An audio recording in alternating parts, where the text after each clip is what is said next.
Hey, what's up, everybody? It's BDF40.4 coming at you with another video. Alright, so I just got through listening to Ramona Shelburne in regards to Ben Simmons. Of course, we've been following that very closely on this channel, so um, it's very good news in regards to the team and Ben's sides both kind of coming to an agreement of how to move going forward. I think that's what we can definitely say.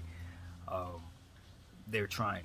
Communication has been had. From what I understand, there was a meeting on Friday where Ben sat down and actually addressed all of the team, and there was some dialogue there. Of course, we won't know what that dialogue is, and rightfully so.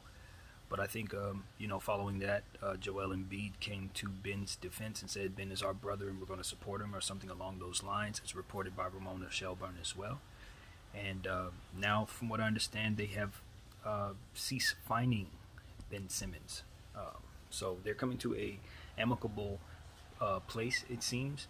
I do believe they're kind of a ways away from him being a Philadelphia 76er on the court, but I think they're starting to adhere to the understanding that both sides need to do some damage control on their image, because Ben's obviously looking the way that he's been looking, and the Philadelphia 76ers organization has looked pretty bad as well. So I've been kicking them all around on this channel about how they've handled Ben, and I think they're kind of getting it. I think what I've been saying, I don't think nobody's listening to me, but I think someone has gotten to them to help them understand that this is a situation where you guys are starting to look like you're bullying somebody who's going through something mentally, and that's dangerous. That's a dangerous position to be in, and as it pertains to your image and having people continue to support you as an organization. So as Ben Simmons looks a certain way, it's easy to paint a picture of him maybe if this was 10 years ago.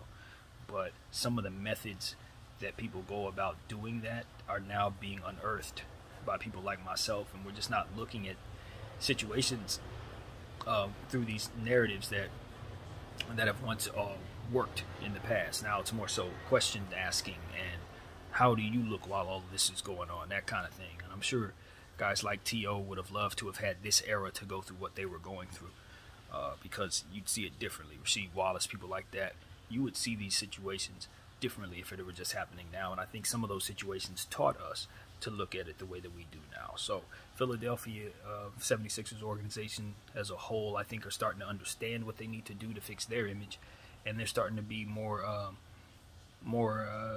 to appear more kind to Ben and more sensitive, I guess is the word, to what he's telling them, which is that I'm looking to improve my mental state before returning to your team.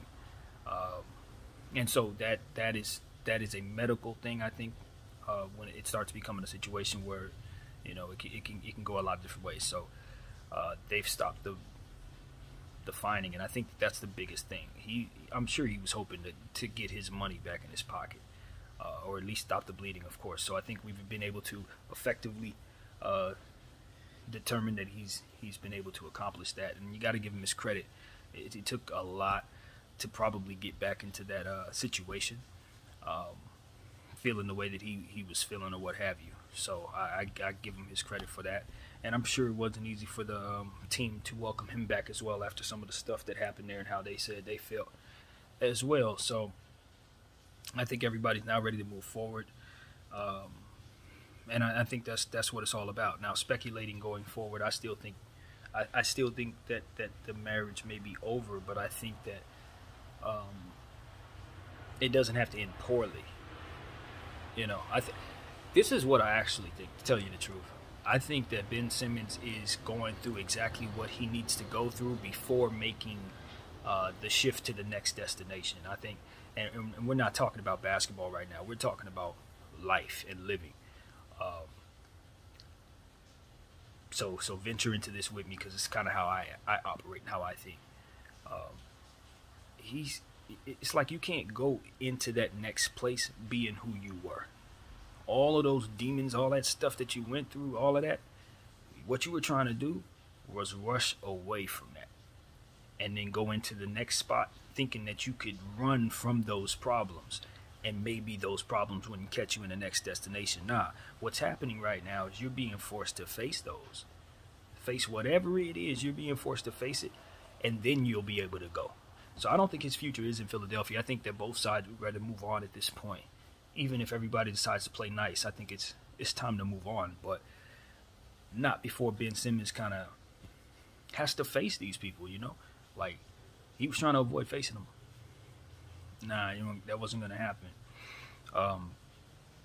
And take accountability for all that his image needed to take accountability for, you know? I think when you do kind of make some decisions to not attempt shots in the fourth quarter, regardless if it's a mental thing or if it's something you're deliberately doing, regardless, there's going to be an other side of that. And that other side is the teammates, the coaches, everybody who's not you, who has to absorb that and live with the decision that you made. And just because you felt a certain way, which led you to make those decisions, does not mean you don't have to, you don't owe those people who were affected by that decision explanation. You know what I mean?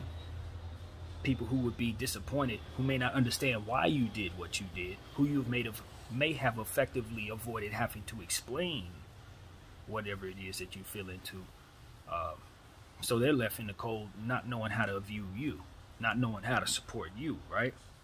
So if you're going through these things and you put up this chest out, like nobody's supposed to question whether or not I'm feeling strong. Nobody's supposed to question whether or not I can lead. Nobody's supposed to question. When you have questions, when you have doubts, then you're basically telling the fans and the public that what they're sensing in you isn't authentic, and now you being fake to them, and they're going to take it a certain way. So it's like that relationship between him and Philly, you know, maybe he wasn't ready to face certain things that he's now being forced to face, and because of it he couldn't address y'all, but there was something that had to come with that, and that came with the image, you know, the narratives that were able to be ran with, and all the different things that come with that. So I think Ben Simmons is growing up right now. A part of him is being forced to go through some real stuff professionally that's going to carry him forward. It's going to make him better if he allows it to. And you know, you've seen this with other athletes as well. Dwight Howard's the best version of example in my mind, who went through that in Orlando, still kind of left Orlando, but still had some of his old ways. You know what I mean? Tried to bring that to new situations, and you know, he had to go through a lot to try to get himself back into a good situation. So I think looking at that,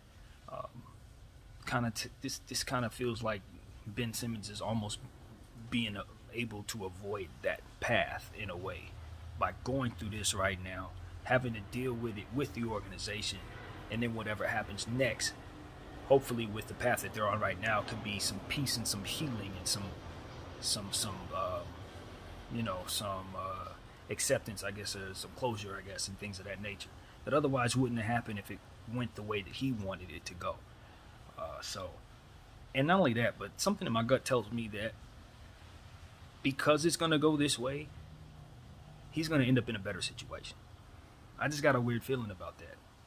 Like if the trade would have went the way he thought it would have, he probably, and it would have happened maybe 2 or 3 weeks ago, he probably would have ended in a situation that maybe it's not going to be as good as the one he ends up in now. And I think partially because he's going to end up gaining some faith in some of the people who are on the fence about him, who probably have better situations, you know, on the other side of those trades. So it's like, you know, maybe a certain team that he would fit on really good is looking at him like, I don't know, how's he going to handle this?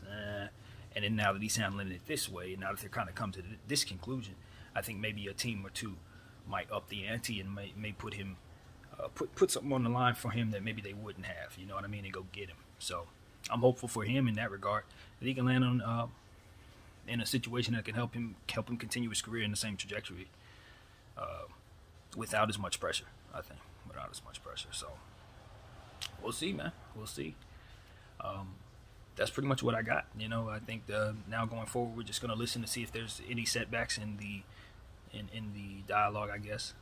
Relying upon the media is iffy, and listening to them, I'm pretty sure they'll sell us something that probably ain't true anyway. But right now, it's all good news, and yeah, that's pretty much that. So looking forward, what does this mean for John Wall? Now, that's a whole nother conversation, but one that links in, because I do believe John Wall's trade request was directly linked in to Ben Simmons' situation, and I think now that may be in. Now they maybe have to go back to square one. I think Houston, if he's not going to be traded right away, or if they're going to try to figure some things out to raise his value, that means Houston may be off the table unless they raise their price. As to which,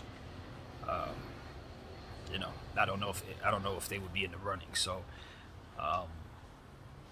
what happens with John Wall now? Does he get bought out? Is there some type of elaborate buyout plan going on? And if that's the case, how does that affect the Rockets and their building? Because trust me, as a Laker fan, we know all about that Luol Deng crap, that Mozgov crap. It really will hurt your team long term. As long as that's on your books, it's gonna affect you. So you definitely don't want that if you're Houston, and you also don't want him going back out on the court. Although, you know, the way Kevin Porter's been turning the ball over, you could argue that maybe he might need another year before being ready to step out and be that guy. So if I'm John Wall, I'm thinking about maybe getting back on the court with the Houston Rockets, given those struggles. I know that's not what Kevin Porter wants to hear, but you know, young fella's struggling bad, and John Wall's healthy. Last thing he needs to be doing is just sitting for no reason. If he's not going to be traded to Philly, and if his destination's going to be like some random spot that he doesn't even fit in, nah, you might want to get back on the court, John. So yeah, that's what I want to say about that. Anyway, my name is BDL44. Thank y'all for watching. I'm out.